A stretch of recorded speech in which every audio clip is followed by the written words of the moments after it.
오늘은 잠언 10장 10절에서 16절까지의 말씀을 보도록 하겠습니다.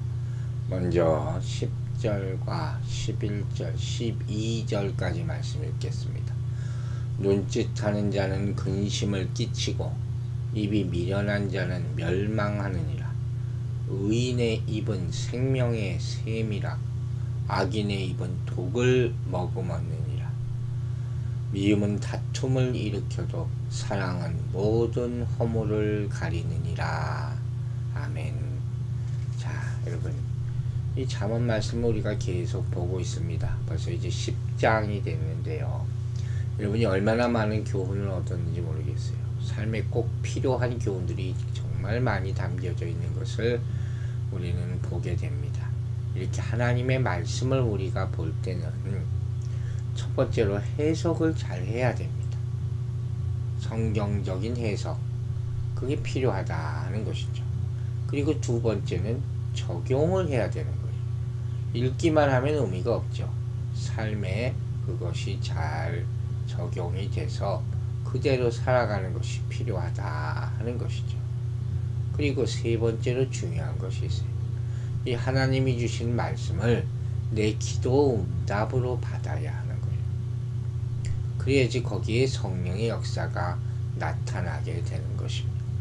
오늘 말씀도 그렇게 묵상하고 또 받기를 바랍니다. 먼저 10절을 보면 여기 눈짓하는 자와 입이 미련한 자라는 삶의 모습이 나오죠.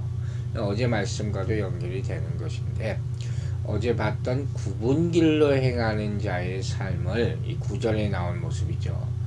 좀 더 구체적으로 설명하고 있는 것이다, 이렇게 볼 수도 있어요. 여기 눈짓하는 자, 이건 뭡니까? 말로 하지 않아요. 눈으로 이렇게 속이는 거예요. 그 있습니다. 아주 안 좋은 거라고 제가 교회에서 자주 얘기합니다. 특히 여자분들 눈 껌뻑껌뻑하고 뭐 이러는 거. 왜 여러분들 왜 말로 못하고 눈으로 합니까? 그 이유는 당연하죠. 정당하지 못하기 때문에 이렇게 하는 거예요. 누구는 알지 못하는 거. 이거 절대 하지 마시기 바랍니다. 성경에 여러 군데에 나와 있어요. 이거 나쁜 거라. 또 입이 미련한 자라 그랬어요. 해서는 안 될 거짓말을 하는 것이다.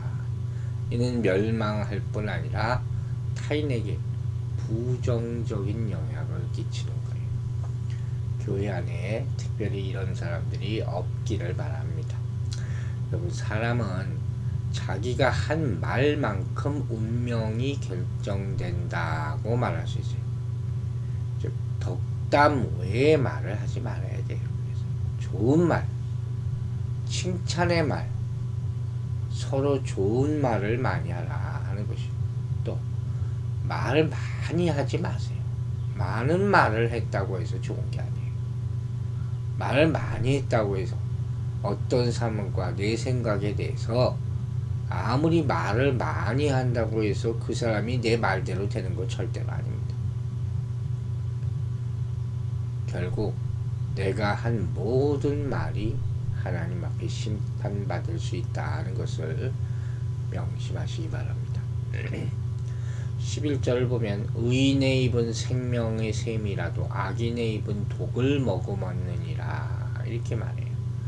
의인과 악인의 삶의 대조적인 결과에 대해서 지금 솔로몬이 말하는데, 이제 의인과 악인의 입조차도 생명과 죽음으로 명백히 구분되어 있음을 볼 수가 있죠. 물론 그들의 입 밖으로 나오는 말의 내용에 의해서만 이러한 구분이 이루어지는 것이 아니겠죠. 사람의 말은 기본적으로 그 마음으로부터 나오는 거예요. 그래서 예수님께서도 입에 들어가는 것이 사람을 더럽게 하는 것이 아니라 입에서 나오는 것이 사람을 더럽게 한다고 마태복음 15장에서 말씀하셨어요. 이렇게 볼 때 의인은 기본적으로 의로운 심성에서 의로운 말을 쏟아내게 되는 거예요.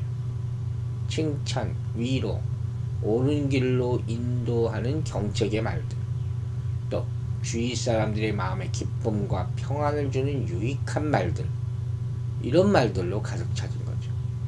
반면에 악인은 기본적으로 악한 심성에서 비롯된 말들이 나오게 돼 있어요. 그게 뭡니까? 시기, 모함, 거짓말, 저주, 비웃음, 모욕 이런 것들. 남에게 해를 입히는 독과 같은 말들을 쏟아붓는 거죠. 그래서 남의 심령에 치명적인 상처를 입히게 되는 거예요. 그래서 솔로몬은 이런 말의 위력을 너무 잘 알고 있기 때문에 잠언을 통해서 누차 말에 대한 교훈을 아끼지 않고 강조하고 있는 것입니다. 그렇게 많이 들어도 우리 계속 필요하다는 거예요. 그만큼 말을 조심을 우리가 해야겠다. 그럼 여러분 이제 생각해 봅시다. 우리는 과연 입에서 어떤 말들을 쏟아내느냐는 거예요. 칭찬과 위로를 주고 때로 의로운 길로 인도하는 그런 경책의 말들을 교훈하고 또한 마음의 기쁨과 평안을 주는 유익한 말들을 나누고 있습니까? 아니면 시기, 모함, 거짓말, 저주, 비웃음, 욕설, 모욕적인 언사들을 쏟아내서 사람들의 마음을 아프게 하고 상처나게 하고 공동체나 개인에게 큰 위협을 가져다 주는 잘못된 삶을 살아가고 있냐 하는 것을 점검해 봐야 할 것이에요. 이제 12절을 보면 미움은 다툼을 일으켜도 사랑은 모든 허물을 가리운다. 아주 유명한 말씀이죠. 사랑은 모든 허물을 덮습니다. 그래서 솔로몬은 미움과 사랑을 서로 대조시키죠. 그것이 각각 어떤 결과를 가져오는지 밝히고 있는 거예요. 즉 미움은 다툼을 가져오지만 사랑은 모든 허물조차 가려진다. 여기서 말하는 허물이라는 맛은 말의 뜻은 원뜻은 이탈하여 반발한다 하는 그런 말의 어원이에요. 특별히 개인적으로 직접적으로 피해를 유발시키는 범죄를 가리키는 말이에요. 즉 사랑하는 마음만 있으면 직접적인 피해를 입어서 큰 곤란에 빠뜨린 원수라도 용서할 수 있고 그들의 죄까지도 가려줄 수 있다 하는 그 말씀이에요. 그렇죠? 여러분의 자녀들이 많이 잘못을 입었으면 어떤 허물이 있어도 가려주려고 그러잖아요. 즉 그런 마음이죠. 그러니까 허물을 의로 덮을 수 있는 사람이 결국 그리스도인이다. 허물을 못 덮는, 다른 사람의 허물을 덮지 못하는 사람은 결국 뭐냐? 교만한 사람이다 하는 거예요. 왜? 나만 옳고 다른 사람 다 그르다. 이게 바탕이 되어 있기 때문에. 그러니까 우리는 항상 나에게도 허물이 있다는 사실을 잊지 말아야 한다는 것이죠. 미움이라는 것은 인간관계에 있어서 큰 악이죠. 미움은 결국 자기 자신을 죽이는 마음이에요. 그래서 미움과 원망, 불평이 있으면 결국 나에게 해가 가는 거예요. 그보다는 본문에서 말하듯이 상대의 허물까지도 덮을 수 있는 사랑을 마음을 얻기 위해 기도하시기 바랍니다. 왜냐하면 우리는 십자가 위에서 당신을 못 받고 조롱하고 침뱉는 이들을 향해서 용서의 기도를 올리신 그분을 구주로 섬기는 사람이기 때문이에요. 스데반도 그 모습을 보이지 않습니까? 우리가 하나님 저 사람에게 복 주세요 라고 말한 그렇게 기도한다면 그 사이에 미워하는 마음이 싹 없어질 줄로 믿습니다. 또 결국 가면 세상 끝날 때 모든 것은 소멸되지만 사랑은 영원하다고 고백하고 믿어야 되는 것이 그리스도인이에요. 평생 동안 저 사람은 사랑을 참 많이 했다. 사랑이 많은 사람이다. 이렇게 기억되기를 주의 이름으로 축원합니다. 이제 13절부터 16절 말씀 읽겠습니다. 명철한 자의 입술에는 지혜가 있어도 지혜 없는 자의 등을 위하여는 채찍이 있느니라. 지혜로운 자는 지식을 간직하거니와 미련한 자의 입은 멸망에 가까우니라. 부자의 재물은 그의 견고한 성이요 가난한 자의 궁핍은 그의 멸망이니라. 의인의 수고는 생명에 이르고 악인의 소득은 죄에 이르느니라. 의미심장한 말들이 나오죠. 먼저 이 말씀은 안전과 생명의 길, 이것과 패망과 죄의 길을 대조했어요. 그래서 생명의 길을 쫓고 죄의 길을 버리는 지혜로운 삶을 살 것을 교훈하고 있는 거예요. 결국 선택이라고 그랬죠. 이런 건 다 선택이에요.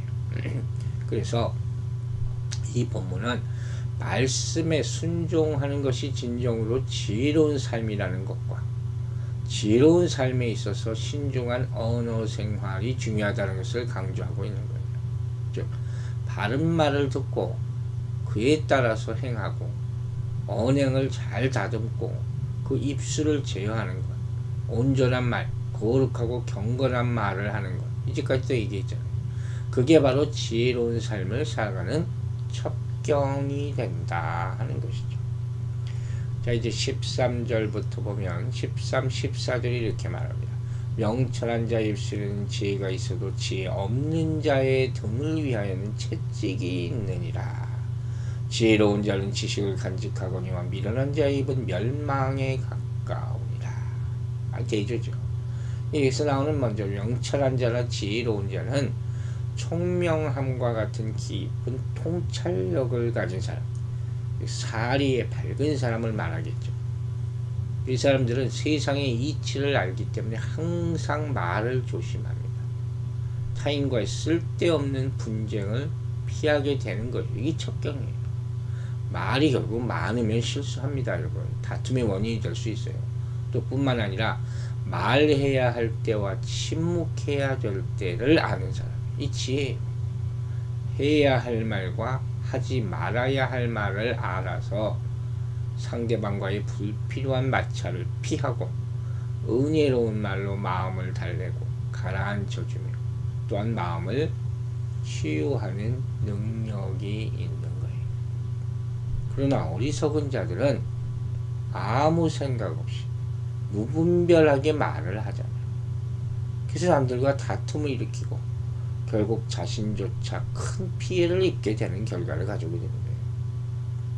특히 13절에 나오는 채찍이 14절에서 멸망으로 점점 발전되죠. 그리고 어리석은 말들이 결국 그들을 스스로를 파멸의 자리로 몰아넣게 된다는 경고의 말씀인 거예요. 자, 그럼 오늘날 우리의 모습이 어떤가 또 돌아봐야 되겠죠. 적용이죠. 저는 중요한 말 한마디가 얼마나 중요합니까? 여기서 생각 없이 경솔하게 내뱉는 사람들이 얼마나 많은지 몰라요. 심지어 내가 지금 무슨 말을 하고 있는지도 모르면서 마구 말을 쏟아내는 사람들도 많아요. 그러나 여러분, 말은 엎질러진 물처럼 결코 다시 담을 수 없다 그랬잖아요. 그리고 한번 내뱉은 말은 내 자신뿐만 아니라 다른 이들에게 무서운 무기가 될 수도 있어요. 그 사람의 마음을 찌르고 죽게 할 수도 있어요. 영혼에 큰 상처를 주는 것이죠. 그 무엇보다도 하나님께서 이에 대해서는 반드시 그 대가를 치게 하실 거라, 이렇게 말씀하시고 있는 거예요. 그러므로 여러분, 쓸데없이 함부로 말하는 습관을 우리는 버려야 될 것이고, 꼭 필요한 말, 적당한 말을 하면서 신중에 신중을 기하는 언어 생활을 하시기 바랍니다. 이런 삶을 통해서 다른 사람들로부터 신뢰와 인정을 받고 하나님의 영광을 드러내는 성도가 되시기를 주 이름으로 축원합니다. 15절에는 이렇게 되어 있어요. 부자의 재물은 그의 견고한 성이요 가난한 자의 궁핍은 그의 패망이라. 자, 여기서 부자는 그냥 부자가 아니에요. 자기 절제, 인내, 근면한 모습으로 땀 흘려 일해서 큰 부를 얻은 그 사람을 말합니다. 반면 여기서 가난한 사람은 구약에서 종종 나오는 것처럼 사회적인 약자, 즉 보호와 돌봄의 대상을 나타내는 사람이라기보다는 어떤 사람이냐? 자신을 주체하지 못하는 나약함과 무기력함을 가진 사람을 말하는 거예요. 즉 본능의 유혹과 외적인 유혹에 쉽게 빠져들어서 정작 자신이 해야 할 일들에 대해서는 무기력하고 태만한 자들, 그래야 가난한 초래한 자들, 자기 스스로 게을러서 그렇게 된 거죠. 이런 사람의 결과는 뭡니까? 결국 파멸이죠.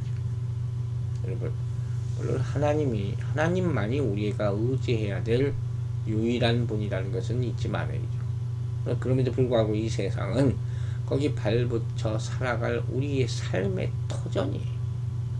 아울러 이 땅에서의 성실한 삶은 우리의 경건 생활과 구분된 것이 아니라 하나님 나라를 준비하는 것이기도 하다 하는 사실을 잊지 말아야 돼요. 또한 우리로 이 땅에서 살게 하신 하나님께서는 이 땅에 열심히 땀 흘려야지 재물을 얻을 수 있는 질서를 부여하셨어요. 이게 기본 원리예요. 만약에 어떤 사람이 나 하나님 믿으니까 하나님이 축복받만 믿고 뿌리지도 않고 거두거나 열심히 일하지도 않고 먹으려 한다면 그것은 하나님의 질서의 정면으로 위배되는 거죠. 그래서는 안 된다. 그런지 우리는 헛된 망상이나 게으름으로 말미암아 가난과 궁핍을 당하지 않도록 부끄럽게 여겨 열심히 일해야 한다 하는 것이죠. 손을 부지런히 움직여서 그로 인해서 자기 자신과 가정을 더 아름답게 꾸미고 돌보고 더 나아가서 가난한 이웃까지 구제할 수 있는 데까지 이루도록 그런 근면 성실한 삶을 살아야 할 것입니다. 이제 16절에 의인의 수고는 생명에 이르고 악인의 소득은 죄에 이르느니라 그랬어요. 이미 15절에서 부자의 재물은 그의 견고한 성이라고 말했던 솔로몬은 앞뒤 가리지 않고 무조건 열심만 내는 사람들을 향해서 지금 말하고 있는 거예요. 뭐예요? 그들의 땀과 수고가 올바른 열매를 맺기 위해서는 이전에 반드시 생각해야 될 것이 있다. 결과만 보지 말라. 그가 하고 있는 일이 하나님의 말씀에 비추어 볼 때 과연 선하고 옳은 일인지 아니면 악하고 그릇된 일인지 분별하라는 거예요. 하나님의 뜻에 합당한 방법을 합당한 일을 하고 얻은 소득은 그로 생명에 이르게 하지만 악한 방법 그릇된 일을 하여 얻은 소득은 아무리 크고 위대할지라도 결국 죄의 심판에 이르러 형벌받게 될 것이다. 그런 말씀이에요. 직업 잘 정해야 돼요. 직업이 참 중요한 것 같아요.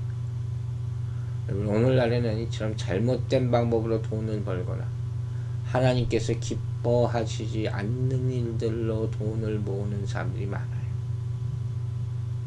그러면서도 하나님께 뭐 돈 드리면 되겠지, 기도하면 되겠지, 아무 문제도 없겠지. 하나님이 돈이 없어서 그렇습니까? 참 그런 사람이 많아요.